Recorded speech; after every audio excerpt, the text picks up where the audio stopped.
கிறிஸ்தியேசுவில் எனக்கு பிரியமான அன்பு சகோதர சகோதரிகளே, பாஸ்கு காலத்தின் 6வது வாரம் வெள்ளிக்கிழமை இன்றைய நாளிலே நம் அனைவருடைய ஆன்மீக சிந்தனையாக நம் ஆண்டவர் இயேசு கிறிஸ்து உங்களையும் என்னையும் சிந்திக்க அழைப்பு கொடுப்பது யோவான் எழுதின நற்செய்தி 16ஆம் அதிகாரம் 20 முதல் 23 முடிய இறைவார்த்தைகள்.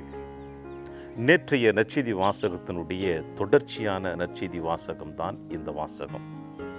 உங்கள் துக்கம் சந்தோஷமாக மாறும், உங்கள் துயரும் வேதனை அனைத்தும் மகிழ்ச்சியாக மாற்றப்படும்.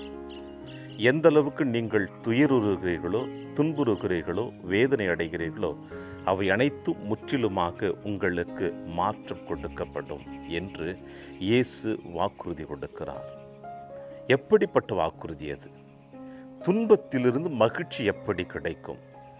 எந்த ஒரு மனிதனும் நம்முடைய அன்றாட வாழ்க்கையிலே நாம் அனுபவித்து கொண்டிருக்கின்ற இந்த துன்ப துயர நிகழ்வுகளை நாம் சற்று ஆழமாக சிந்தித்து பார்க்கின்ற பொழுது எப்படிப்பட்ட மகிழ்ச்சி இங்கே நமக்கு கிடைத்து விடுகிறது?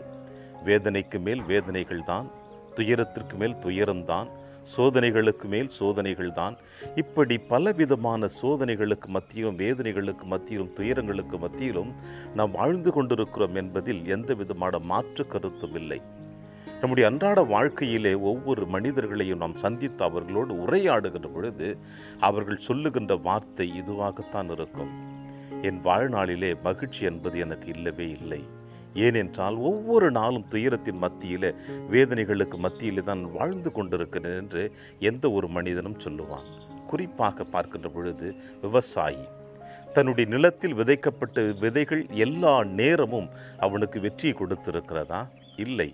இயற்கையினுடைய மாற்றங்கள், இயற்கையுடைய சீற்றங்கள், விதையினுடைய தன்மையற்ற நிலைமை, இப்படி பலவிதமான கோணங்களிலே ஒவ்வொரு விவசாயியும் தன்னுடைய வாழ்நாள் முழுவதுமாக வேதனைகளுக்கு மத்தியிலே தான் வாழ்ந்து கொண்டிருக்கிறான்.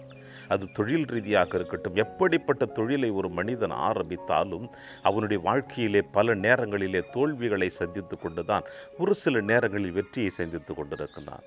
இவை அனைத்தும் எதை குறிக்கிறது என்றால், வாழ்க்கையில் நாம் சந்தித்து கொண்டிருக்கின்ற பல போராட்டங்கள், துன்பங்கள், துயரங்களுக்கு மத்தியிலே எப்படி நமக்கு மகிழ்ச்சி கிடைத்துவிடும் என்பதைத்தான் நம்முடைய உள்ளத்தின் ஆழத்தில் எழுகின்ற கேள்வி.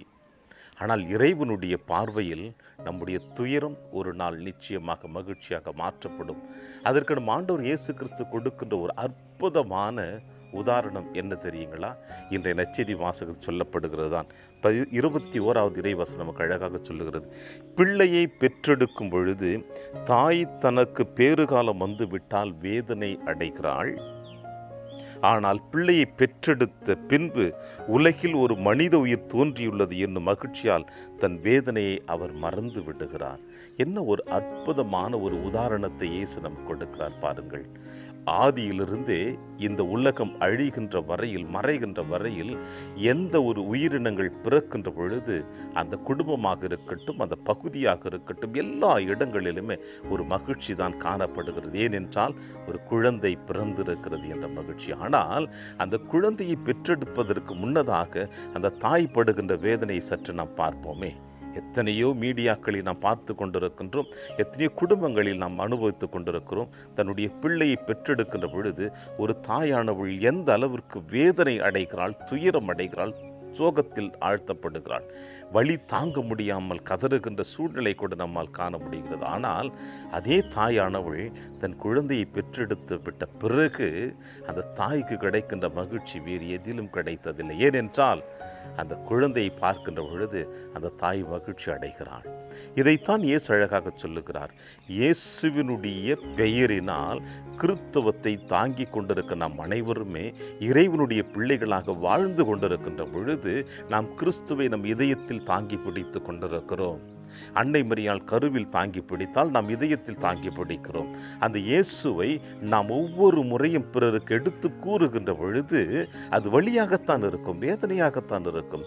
அந்த இயேசுவை நாம் பிறரோடு நம்முடைய சொல்லிலும் செயலிலும் எடுத்து காட்டுகின்ற பொழுது அது வலி அதிகமாகத்தான் இருந்து கொண்டே இருக்கும். ஆனால் அந்த எடுத்து காட்டக்கூடிய, எடுத்து கொடுக்கக்கூடிய இயேசுவை ஏற்றுக்கொண்டு மீண்டும் ஒருவர் இயேசுவாக வாழ ஆரம்பிக்கின்ற பொழுது இயேசு நம் கண்முன்னே தோன்றுகிறார், நம்மை அவர் ஆசீர்வதிக்கிறார் என்பதில் எந்த விதமான ஐயப்பாடுமில்லை. இதைத்தான் இயேசு அழகாக சொல்கிறார்.